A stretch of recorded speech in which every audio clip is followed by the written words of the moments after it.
તો નમસ્કાર, કેમ છો બધા લોકો? તો બધાની જયમાં મોગલ.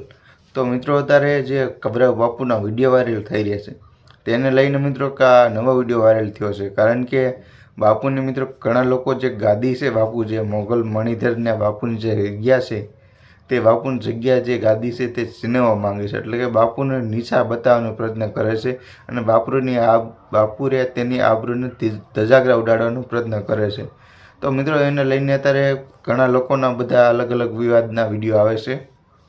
ઘણા લોકો કમેન્ટ પણ એવી કરે છે કે બાપુને નીચા બતાવશો પણ બાપુને કાંઈ ફેર નથી પડવાનું. બાપુએ પણ એવું કીધું છે કે અમતર કોઈ પણ ગમે એ કરી લો, મને કાંઈ ફેર પડવાનું નથી. મને ખાલી એક મોગલના નામ ઉપર જ હું જે કાંઈ છું મોગલના નામ ઉપર જ છું, એવું બાપુએ કીધું છે. અને મને અત્યારે ગમે એ કરી લો પણ મને કાંઈ ફેર પડવા નથી. પણ તમે બધા કે સાંભળી લીજો, જેને આમાં જે એને દીકરી ભગાડવા અથવા કોઈ પણ જે કાર્યમાં એનો હાથ દીધો બાપુને ખિલાફ, કોઈ પણ એને સાથમાં મૂકીને સાથમાં રહ્યા કોઈ, તો એને દીકરીએ દીવો નહીં રહે. મિત્રો બાપુ આવું બોલી ગયા છે અને ઘણા બધા વિડીયો વાયરલ થઈ રહ્યા છે. તો હવે બાપુની મિત્રો આ ગાદી વિશેની વાત કરું કે હવે પછી આ ગાદી કોણ સંભાળશે. તો બધા લોકોને મિત્રો અત્યારે એવું છે કે બાપુને નિશા બતાવીને એને આવરણ ધજાગરા ઉડાડી. તો મિત્રો આ નવાઈની વાત નથી, કારણ કે આવી વાત ઘણી જગ્યા બધી જગ્યાએ બનતી જ આવે છે. આપણા મોરારી બાપુ મિત્રો કથાકાર અને મોટા મિત્રો કથાકાર કહેવાય તો મોરારી બાપુનું તાર નામ છે. તેના ઘરે પણ આવી એક ઘટના બની ગયેલી છે. જેમાં બાપુ સાથે ઘટના બની એવી જ ઘટના તે મોરારી બાપુ સાથે બની ગઈ હતી. તો પણ મિત્રો મોરારી બાપુને કાંઈ ફરક પડ્યો નથી, કારણ કે અત્યારે સૌ કોઈ લોકો જાણો છો જે લોકોનું માર્કેટમાં વધુ હાલે તો વિરોધ એનો જ સૌથી વધારે થાય.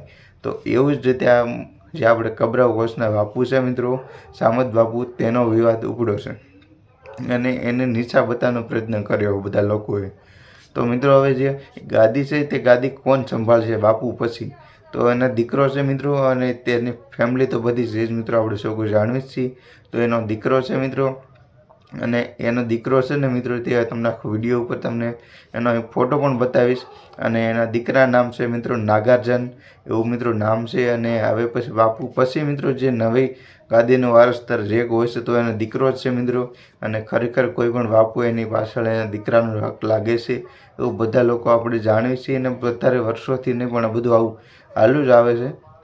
એટલે બાપુની ગાદી હવે એનો દીકરો છે નાગાર્જુન, એ એની ગાદી સંભાળે છે મિત્રો. તો આજનો વિડીયો સારો લાગે તો મિત્રો લાઇક કરો, ચેનલ પર ન હોય તો મિત્રો સબસ્ક્રાઈબ કરો, કારણ કે આજની જાણકારી તમને કેવી લાગી મિત્રો બતાવો ને સબસ્ક્રાઈબ કરો અને વિડીયો શેર કરો મિત્રો. જેટલા પણ બાપુના ખિલાફ બધા લોકો હોય તો બધા લોકો વિડીયો પણ જોવે ને આ વિડીયો વાયરલ થયો છે.